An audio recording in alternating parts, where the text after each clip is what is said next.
English literature के प्रारंभिक समयकाल को एंग्लो सैक्सन पीरियड कहा जाता है। यानी एंग्लो सैक्सन पीरियड से इंग्लिश की साहित्य यात्रा प्रारंभ होती है। एंग्लो सैक्सन पीरियड 450 से 1066 तक चलता है। 450 टू 1066 तो 450 से 1066 तक का समय काल एंग्लो सैक्सन पीरियड कहलाता है। एंग्लो सैक्सन पीरियड में, जो कि इंग्लिश का आदिकाल है, तो सीडमॉन के हिम्स मिलते हैं और एक बियोवुल्फ, एक एपिक कविता मिलती है जिसका बहुत ज़्यादा महत्व है। तो आज एंग्लो सैक्सन पीरियड का अध्ययन करते हैं।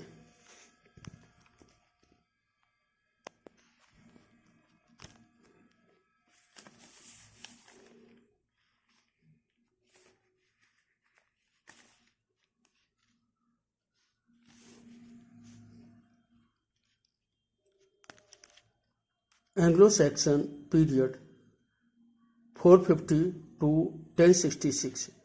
Anglo Saxon period 450 to 1066। Old English और Anglo Saxon period is the earliest recorded form of English.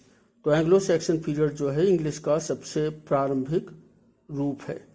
Old English Anglo Saxon was brought to Great Britain by Anglo Saxon settlers. तो इसमें Britain में Anglo Saxon settlers आए थे, यानी Germany की ओर से कुछ ट्राइब्स आए थे और उनको एंग्लो सैक्सन सेटलर्स कहा जाता है। उन्हीं के द्वारा इस पीरियड की शुरुआत हुई है।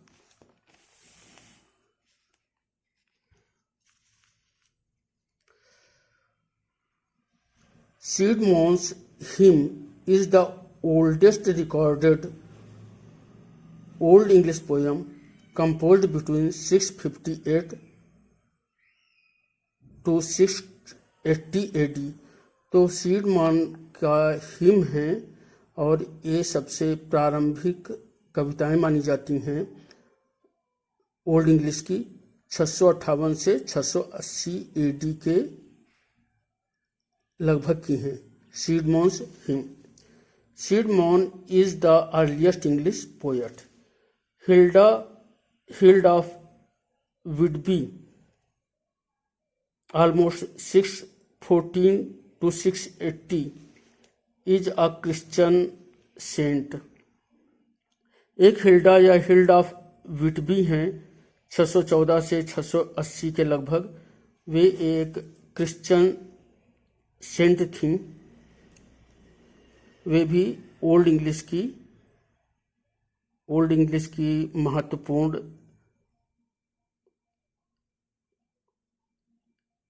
साहित्यकार हैं। The Ecclesiastical History of the English People Venerable Bede 731 AD। तो एक पुस्तक है the Ecclesiastical History of the English People. इसको वेनरेबल बीड ने लिखा है 731 के लगभग।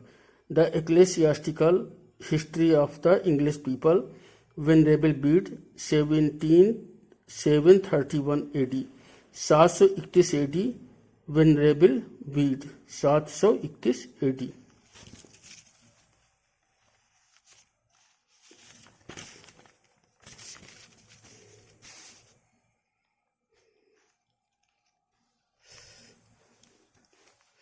Historia Ecclesiastical Gentis Anglorum. The Ecclesiastical History of the English People Venerable Bede 731 AD। तो इसका लैटिन में है हिस्टोरिया एक्लेसियास्टिकल जेंटिस एंड ग्लोरम। ये वेंडेबल बीट के द्वारा लिखा गया है 731 AD, 731 AD. Originally Latin. Bede's history begins with Caesar's invasion in 55 BC। तो जूलियस सीजर ने, जो कि ग्रीक था, 55 BC में ब्रिटेन पर उसने आक्रमण किया था। और बीट की जो इतिहास है इसी 55 BC से प्रारंभ होता है, जब सीजर ने ब्रिटेन को इन्वेड करा था, ब्रिटेन पर आक्रमण किया था। The word Anglo Saxon was first used in the national sense by the scholar Camden in his work History of Britain. तो जो एंग्लो सैक्सन शब्द है, एक कैम्डन ने अपनी किताब हिस्ट्री ऑफ ब्रिटेन में सबसे पहले उपयोग किया था। The Venerable Bede our first great scholar, the father of our English learning. तो वेंडेबल बीट को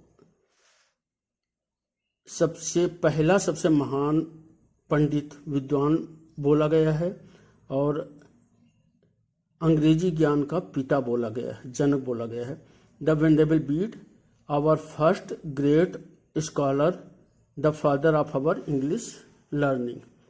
Anglo Saxon a spirit rather than a nation. तो एंग्लो सैक्सन एक कौम या जाति या राष्ट्र के स्थान पर एक भावना है, एक उत्साह है।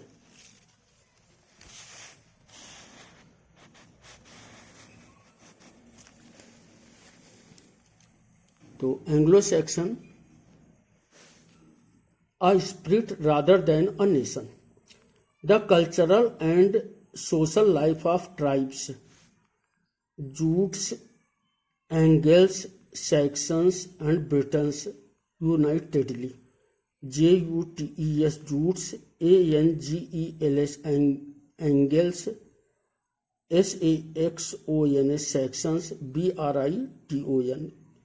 तो जूट्स, एंगल्स, सैक्सन्स, ब्रिटन्स, ये सब मिल करके जो एक नेशन बनाते हैं, एक राष्ट्र बनाते हैं, वो एंग्लो सैक्सन है, जो कि स्पिरिट पर अधिक आधारित है। The sea, Beowulf gave 15 names for it. तो समुद्र के लिए बियोवुल्फ ने 15 नाम दिए हैं, जो कि बताता है कि एंग्लो सैक्सन भावना में समुद्र का या शिपिंग का कितना महत्व है। Anglo Saxons have a great love for the सी।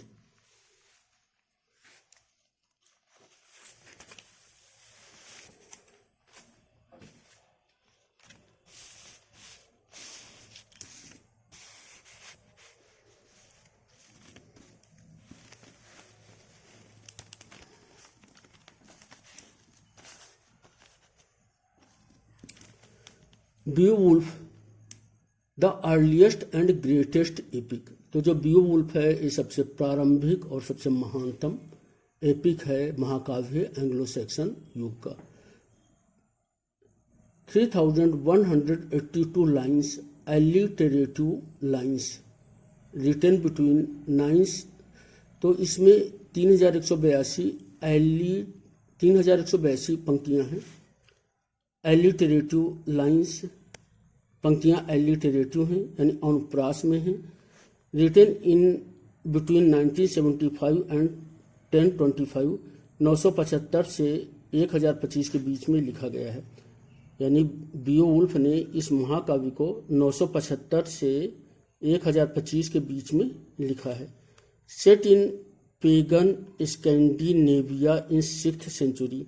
अच्छा, इसकी जो सेटिंग है वो 6ठी शताब्दी की है और पेगन है यानी क्रिश्चियन नहीं है, पेगन है, और स्कैंडिनेविया की है। Set in pagan Scandinavia in 6th century.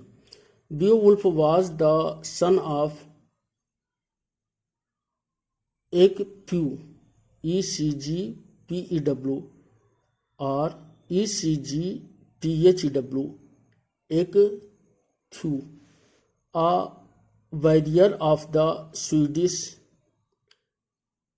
Vägmunding WAEGMUNDING clan Ecgtheow Kline यानी जो बियोवुल्फ हैं स्कैंडिनेवियन कहानी है तो इनको एक थ्यू और वंश का माना जाता है, एक वॉरियर थे। और Beowulf was a hero of the Geats GEATS एक गीट्स के नायक थे। बियोवुल्फ गीट्स के नायक थे। Beowulf childhood friend who competed with him in a swimming match ब्रेका BRECA तो बियोवुल्फ का बचपन का दोस्त था जो कि तैराकी की प्रतियोगिता में उनसे कंपटीशन किया करता था, ब्रेका BRECA। होर्थगर appears as a character in Anglo-Saxon epic Beowulf, Widsith medieval Danish chronicles। तो एक शब्द है होर्थगर HORTHGAR तो ये बीवुल्फ के एपिक में भी है, विडसिथ में भी है और डेनिश के जो मध्ययुगीन मेडिईवल जो इतिहास है उसमें भी ये शब्द आता है होर्थगर।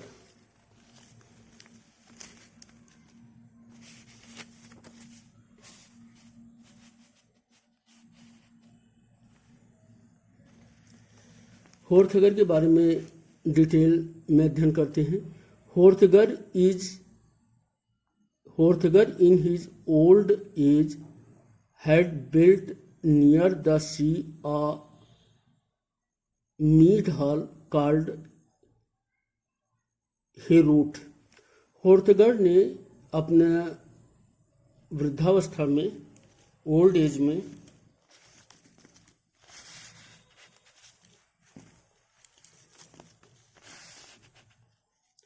एक आमोद गृह बनवाया था और एक मीड हॉल बनवाया था और उसे हेरोट बोलते हैं HEOROT। होर्थगर का ये मीड हॉल है और इसे HEOROT हेरोट बोलते हैं। One night as they were all sleeping frightful monster Grendel broke into the hall, killed 30 of sleeping warriors and devoured them in his lair under the sea। तो जब इस हेरोट में योद्धा सो रहे थे तो एक दैत्य आता है, मोस्टर आता है ग्रेंडेल, और वो 30 को खा लेता है, डिवॉवर कर जाता है, निगल जाता है। और वो अपनी लेयर में, अपनी मांद में जो समुद्र के अंदर है, उसका घर जो है समुद्र के अंदर है, वहां ले जाकर के खा जाता है 30 वॉरियर्स को। 12 years Grendel's raids continue to Heorot spear Danes were mourning. तो 12 साल तक ग्रेंडल हेरोट के लोगों को उठा करके खाता रहा और वे लोग स्पीयर डेंस राष्ट्र के थे तो वे लोग विलाप करते रहे। As no man made weapon could harm Grendel, Beowulf tore off the beast's arm with his bare hands and Beowulf attached the beast's arm to the wall of Heorot. तो कोई आदमी के द्वारा निर्मित अस्त्र ग्रेंडेल के ऊपर असर नहीं करता था, तो बियोवुल्फ उससे लड़ता है, नंगे हाथों लड़ता है उसकी बाहों को उखाड़ लेता है और हेरोड के दीवार पर टांग देता है। इस तरह ग्रेंडल मर जाता है। The next day the people of Danes compared Beowulf with the hero of Sigmund. तो बियोवुल्फ का नाम हो जाता है और डेन्स लोग उसे सिगमंड के नायक की तरह मानने लगते हैं। ग्रेंडल्स मदर केम टू अवेंज हर सन। तो ग्रेंडल की माँ आती है और अपने लड़के का बदला लेने के लिए। Grendel's mother was killed with enchanted giant's sword stolen from the layers plundered wooden box। तो ग्रेंडल की माँ बहुत ही खूंखार मॉन्स्टर होती है, राक्षस होती है। तो उससे बियोवुल्फ लड़ता है तो एक जादुई तलवार से लड़ता है और बियोवुल्फ उस जादुई तलवार को चुराता है ग्रेंडल के जो आवाज़ से, उसी से, ग्रेंडल के माँ की आवाज़ से एक प्लंडर्ड वुडन बॉक्स से उसी से चुराता है और उसी से वो ग्रेंडल की माँ को परास्त करता है, माँ को मार डालता है, ग्रेंडल की माँ को मार डालता है। Beowulf predominantly uses the West Saxon dialect of Old English.